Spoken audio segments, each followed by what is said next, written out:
नमस्कार. आपल्याला कार्यक्रम करायचा आहे की नाही? सगळ्यांनी शांत व्हा जरा. मुलांपेक्षा पालकांचे आवाज जास्त येत आहेत. उठा उठा उठा, दिवाळी आली, दिवाळी आली. मोती साबणाच्या आंघोळीची वेळ झाली.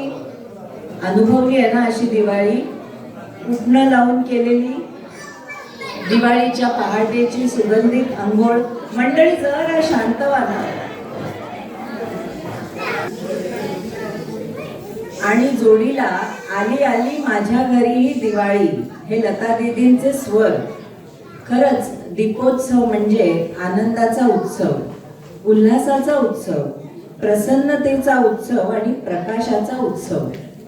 मंद तेवणाऱ्या पणत्या, मातीचे किल्ले, रंगीबेरंगी आकाश कंदील, लुकलुकणाऱ्या दिव्यांची तोरणं, घराघरातून येणारा दिवाळीच्या फराळाचा खमंग घमघमाट आणि दिन दिन दिवाळी, गाई म्हशी ओवाळी असं म्हणत दारासमोर आतषबाजी करणारा फटाक्यांचा दणदणाट.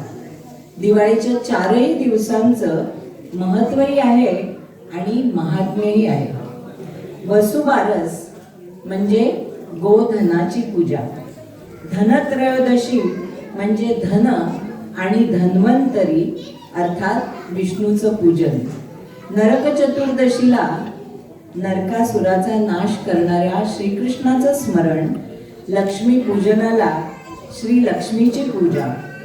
बलिप्रतिपदेचा, पाडव्याचा आणि भाऊबीजेचा दिवस म्हणजे पती पत्नी आणि भावा बहिणींच्या नात्याचा उत्सव. दिवाळी म्हणजे तमसो मा ज्योतिर्गमय असं म्हणत अंधारावर प्रकाशन, वाईटावर चांगल्याने आणि दुःखावर आनंदाने विजय मिळवण्याचा दिवस. आपण सर्वांनी दिवाळी अशीच साजरी केली असेल, हो की नाही? मायदेशातील दिवाळी आणि येथील दिवाळी, येथे भौगोलिक परिस्थितीने काही अंतर पडत असते, पण खरं सांगू का, दिवाळी मनात असते. आकाश दिवे, पणत्या, रांगोळ्या, पक्वान्न, सजावट ही सगळी आनंदाची बाह्य रूप आहेत. एकमेकांबद्दल मनामधून वाटणाऱ्या भावनांची ती केवळ प्रतीक आहे. खरी दिवाळी असते मनामनात.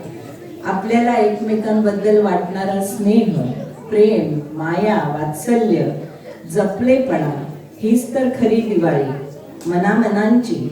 म्हणूनच दिवाळीच्या या शुभेच्छा या मनांकडून मनांकडे. मी मराठी मंडळातर्फे तुम्हा सर्वांचे सानंद स्वागत करते. चला तर सुरुवात करूया संस्कृती जपणाऱ्या मी मराठी मंडळाच्या दिवाळीच्या धमाल मस्ती आनंदाच्या मनामनांना जोडणाऱ्या करमणुकीच्या कार्यक्रमाला. SP बालासुब्रमण्यम, किशोर कुमार, श्रेया घोषाल आणि आत्ताचे आवडते हनी बनी यांचे फ्युजन सादर करणार आहे. हरहुन्नरी आयोजक सुजाता आणि मनोज मधले मनोज, नकलाकार, लेखक, दिग्दर्शक असे चतुरस्त्र व्यक्तिमत्व लाभलेले मनोज आणि त्याच्याबरोबर 10 वर्षाच्या चिमुरड्या स्पृहा पाटीलचं.